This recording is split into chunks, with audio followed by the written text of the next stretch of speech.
नमस्कार दोस्तों। शिव पुराण के अनुसार भगवान शिव और माता पार्वती का पुनर्मिलन हुआ था। दोस्तों, एक बार भोलेनाथ ने माता पार्वती को उनके पुनर्जन्म के बाद याद दिलाने के लिए तीज की कथा सुनाई थी। भगवान शिव ने कथा सुनाते हुए कहा, पार्वती, तुम मुझे पति के रूप में पाना चाहती थी, जिसके लिए तुमने हिमालय पर्वत पर कठोर तप किया। तुमने सर्दी, गर्मी, बरसात आदि सभी कष्टों को सहा। इसे देखकर तुम्हारे पिता बेहद दुखी थे। एक बार भगवान विष्णु के कहने पर देवर्षि नारद तुम्हारे घर गए और उन्होंने तुम्हारे पिता से कहा कि विष्णु भगवान आपकी पुत्री से विवाह करना चाहते हैं। आपकी क्या राय है? यह सुनकर पर्वतराज बेहद खुश हुए और वह अपनी पुत्री का विवाह भगवान विष्णु के साथ करवाने के लिए तैयार हो गए।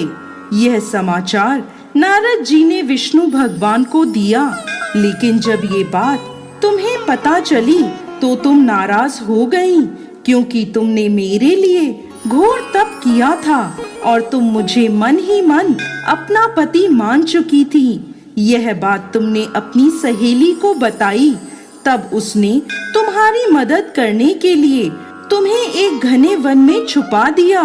वह वन ऐसा था जहां तुम्हारे पिता कभी नहीं पहुंच सकते थे। इस वन में तुम लगातार तप करती रहीं। पर्वतराज तुम्हारे ना मिलने से परेशान थे। वह इस चिंता में थे कि यदि भगवान विष्णु बारात लेकर आ गए और तुम नहीं मिली तो वह नाराज हो जाएंगे। भोलेनाथ माता पार्वती से कहते हैं कि धरती पाताल एक करके भी तुम्हारे पिता तुम्हें नहीं ढूंढ पाए, क्योंकि तुम उस वन में एक गुफा के अंदर मेरी आराधना कर रही थी। तुमने रेत का एक शिवलिंग बनाया था। तुम्हारे तप से प्रसन्न होकर मैंने तुम्हारी मनोकामना पूरी करने का विचार किया। इस बीच तुम्हारे पिता तुम्हें खोजते हुए गुफा में पहुंच गए। तुम्हें वहां देखकर पर्वतराज बेहद खुश हुए।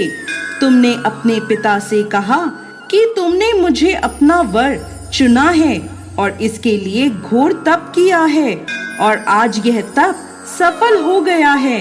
भोलेनाथ ने मेरा वरण कर लिया है। अगर आप मेरा विवाह शिवजी से करने को तैयार हैं, तो मैं आपके साथ चलूंगी। यह सुनकर पर्वतराज तुम्हारा विवाह मुझसे करने को तैयार हो गए।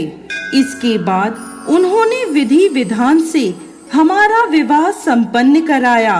हे पार्वती, जिस तरह तुमने यह मेरा कठोर व्रत किया और हमारा विवाह संपन्न हुआ, उसी तरह यदि कोई स्त्री इस हरियाली तीज का व्रत पूरी श्रद्धा और निष्ठा से करेगी, तो मैं उसे मनवांछित वर प्रदान करूंगा और अखंड सौभाग्य का वरदान दूंगा।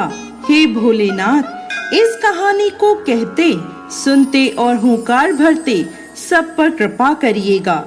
इस दिन महिलाएं अपने पति की लंबी उम्र और अखंड सौभाग्य के लिए माँ पार्वती और भोलेनाथ की पूजा करती हैं। जय भोलेनाथ, जय माता पार्वती।